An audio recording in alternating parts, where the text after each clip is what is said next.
Picture this. It is 8 a.m. in the corporate lot. The new junior analyst, who barely makes $45,000 a year, just took the spot next to you, but he is not driving a starter car. He steps out of a brand new Ford F-150 Raptor. That is an $80,000 machine.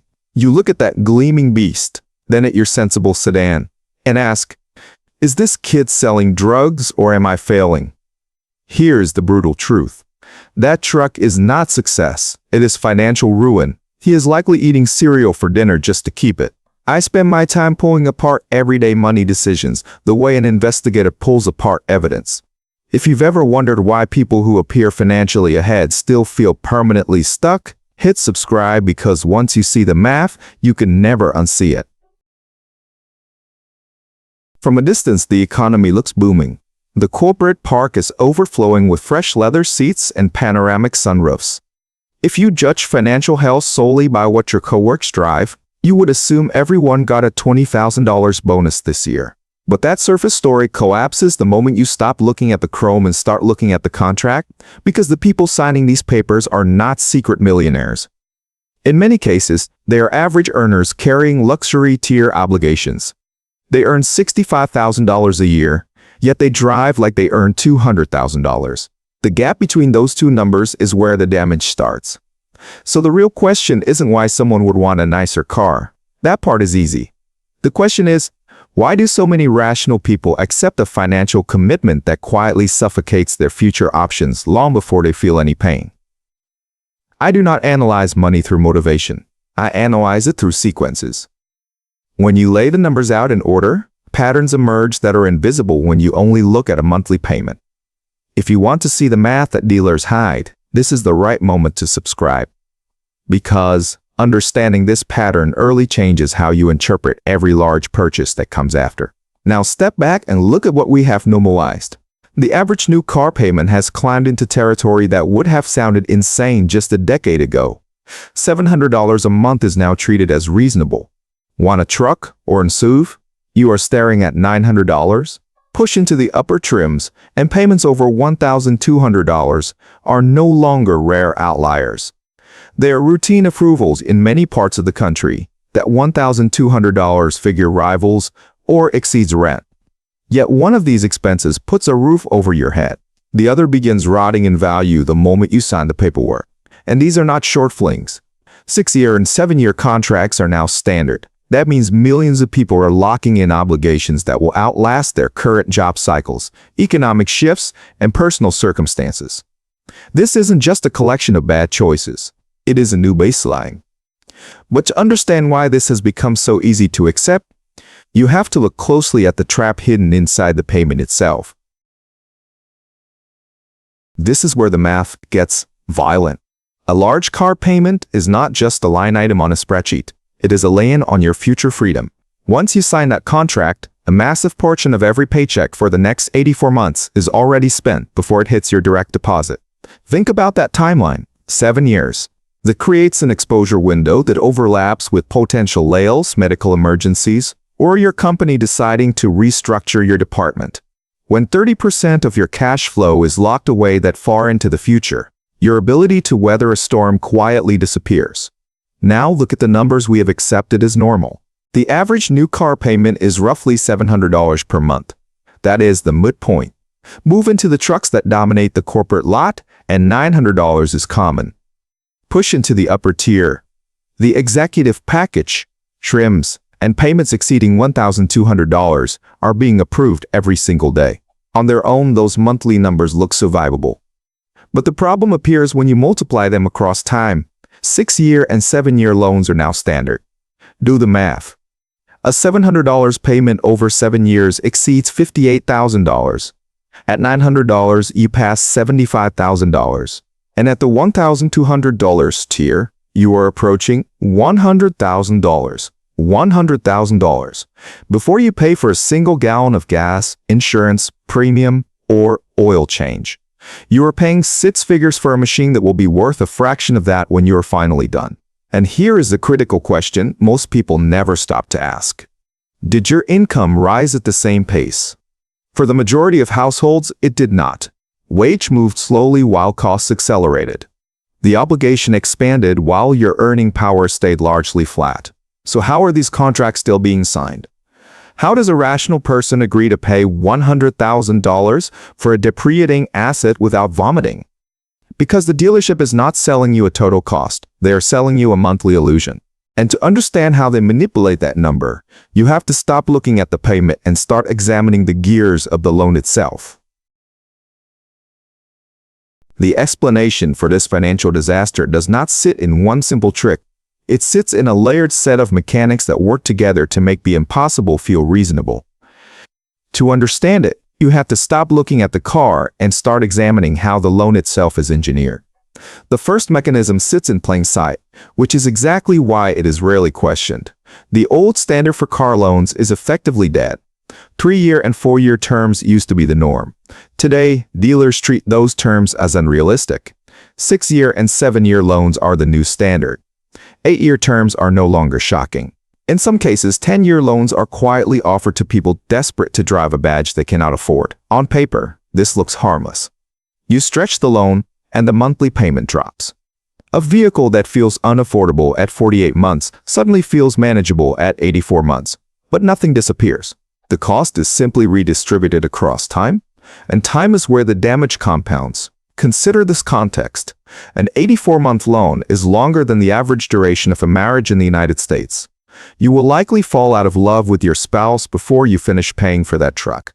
By the midpoint of that longer loan, the borrower still owes more than half the original balance, while the vehicle has already lost a significant portion of its value. That gap is where negative equity forms. When debt outpaces value, you are no longer paying for transportation. You are paying to escape your own balance sheet. The second mechanism reinforces this illusion. 0% financing feels like free money. No interest, no downside. But the cost does not vanish. It is embedded into the price of the vehicle itself. Manufacturers do not give discounts and free financing simultaneously. Buyers are almost always choosing between a lower cash price or 0%, even if it is not framed that way.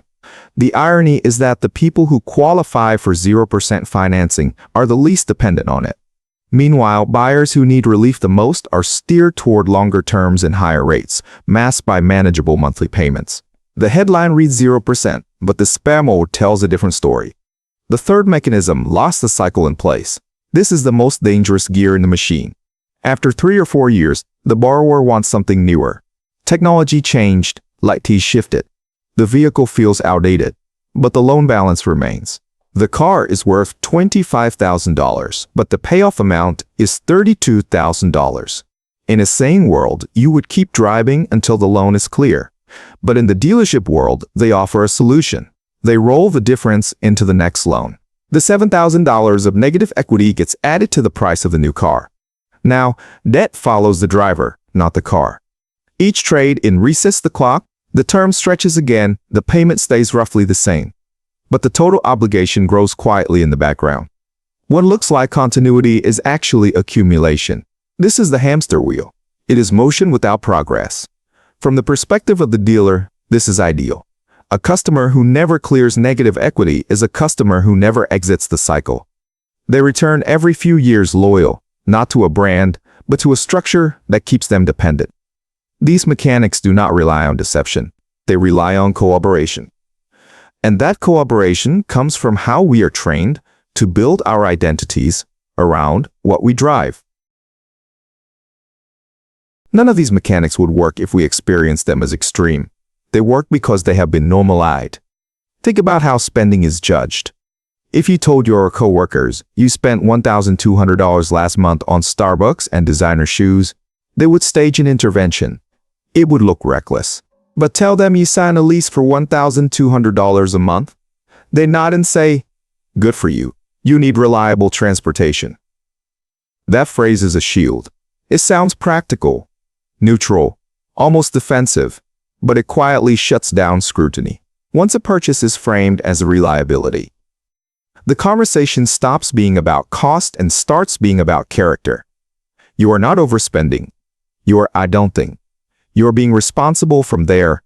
Marketing takes over in the modern corporate environment. The vehicle is no longer a machine. It is a mobile suit. It is a signal of professional success. You convince yourself that driving a 10-year-old Toyota to a client meeting makes you look like a failure. You worry that if your car looks tired, your boss will think you are tired. Commercials weaponize this insecurity. They do not show traffic jams, insurance bills, or depreciation curves. They show empty roads, mountain backdrops, and vehicles conquering landscapes most owners will never visit.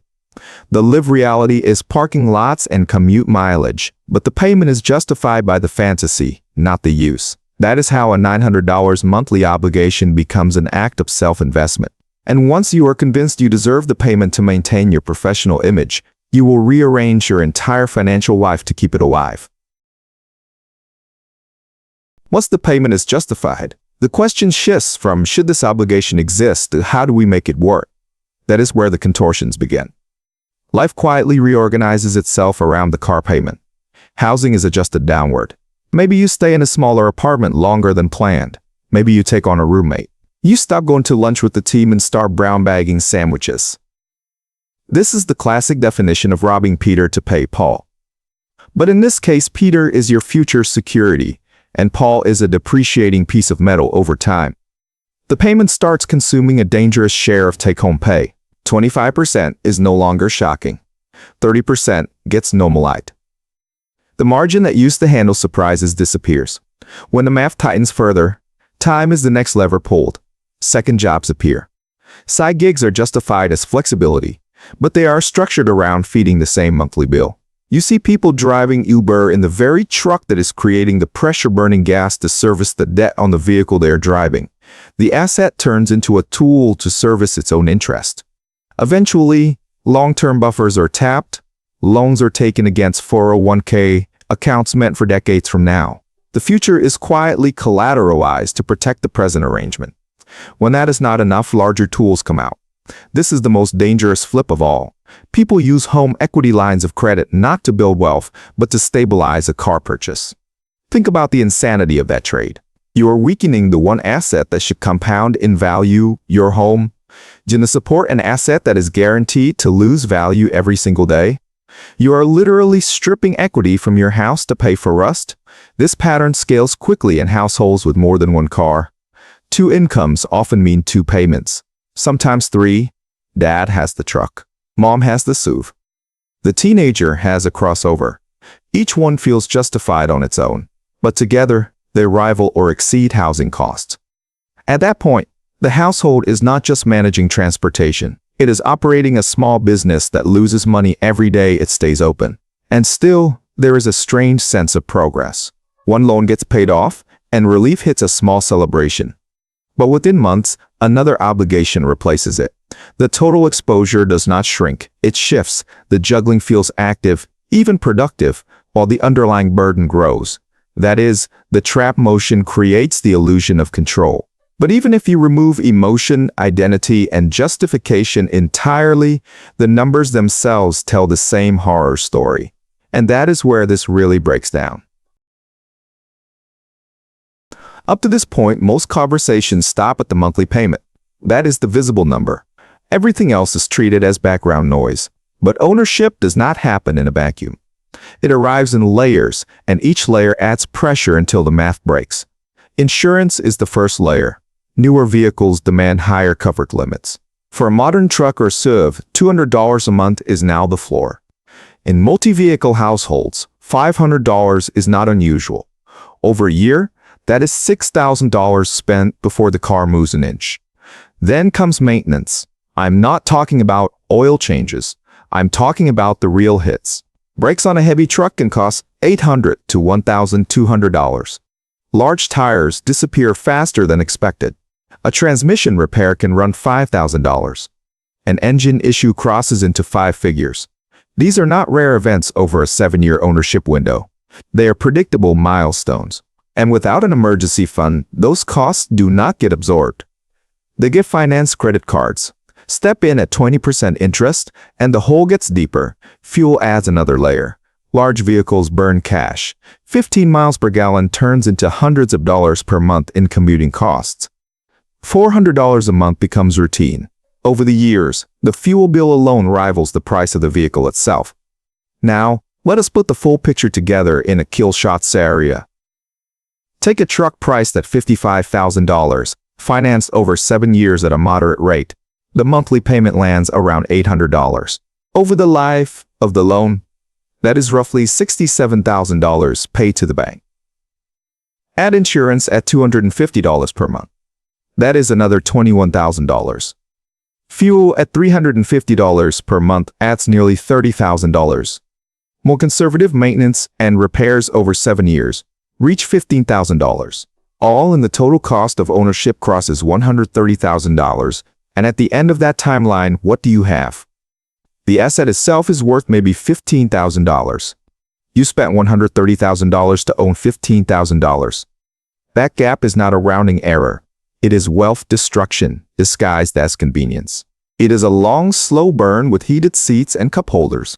But the damage does not stop at what was spent, because every dollar locked into this cycle is a dollar that never had the chance to work elsewhere. $800 invested monthly at a modest return over 7 years grows into tens of thousands. That opportunity never appears on a bank statement, but its absence shapes everything that follows. What is lost is not just cash, it is momentum. It is time. And once the math is laid out, clearly the puzzle shifts. If the numbers are this stark, why do people continue to defend these decisions so fiercely? The answer has nothing to do with spreadsheets. At this point, it helps to give the pattern a name. What is happening here is not financial ignorance. It is emotional attachment. Once a purchase becomes tied to your identity, defending it feels personal. If I tell you that your truck payment is destroying your wealth, you do not hear a neutral math observation. You hear an attack on your judgment, your status, and your self-worth. That is why challenges are met with anger instead of analysis. The payment has become symbolic of your hard work, and symbols are defended fiercely. The sales environment is engineered to exploit this specific weakness. Dealership conversations are designed to avoid the concept of total cost entirely. Everything funnels back to one single number. The monthly payment, they adjust the term, they roll in fees, they shift attention away from depreciation. The goal is immediacy. The question is never, is this vehicle worth $80,000? The question is, can you survive losing $900 this month? By the time the keys are handed over, the long-term consequences are abstract. Future problems belong to a future version of you, and that is why there is no mystery here. People are not buying cars they can afford, they are buying payments they can temporarily tolerate. The gap between those two ideas is where the damage accumulates. Nothing collapses overnight. It stretches, it compounds, it waits. Think back to that new hire in the corporate parking lot. The polished Ford Raptor, the impressive stance, and the empty apartment upstairs making room for it. That contrast is not a coincidence. It is the outcome. What looks like success on the outside is often just delayed friction. There is no hidden trick, just a structure that trades your future flexibility for present comfort. And once you recognize that trade, the image changes. You no longer see a trophy, you see a receipt,